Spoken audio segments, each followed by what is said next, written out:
This is CNBC's live blog tracking developments on the Israel-Hamas war. See below for the latest updates. The Israeli army is increasing its air attacks in Gaza and its ground forces are expanding their activity in the Gaza Strip, according to a spokesman for the Israel Defense Forces. The news Friday came as a Palestinian data provider said internet service in the Gaza Strip has been cut off by Israeli bombardment.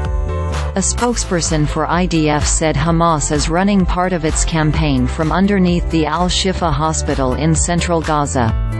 The IDF shared more details of its recent strikes, saying ground troops, fighter jets and drones struck anti-tank missile launch sites, command centers and control centers. The IDF also said operatives of Palestinian militant group Hamas were hit. A large Israeli ground incursion into the Gaza Strip still appears likely, but humanitarian groups have warned against such a move, citing the worsening conditions for those trapped in the resource-deprived and blockaded enclave. On Thursday, violence in the Middle East escalated as U.S. President Biden ordered fighter jet strikes in eastern Syria, targeting facilities used by Iran's Islamic Revolutionary Guard Corps. The U.S. Department of Defense said the strikes were in retaliation for attacks on U.S. forces. These narrowly tailored strikes in self-defense were intended solely to protect and defend U.S. personnel in Iraq and Syria, U.S. Defense Secretary Lloyd J. said in a statement.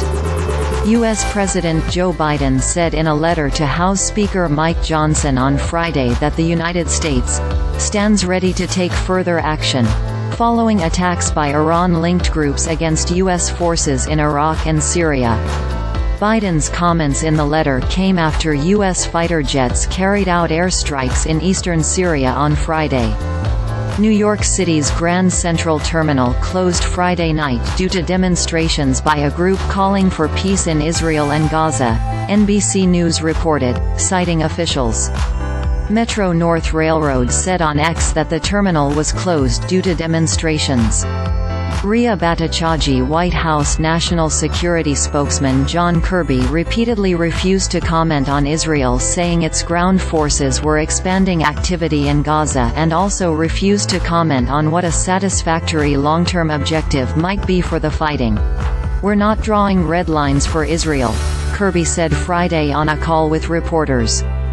"We're going to continue to support them, but, since the very beginning we have, and will continue to have, conversations about the manner that they are doing this."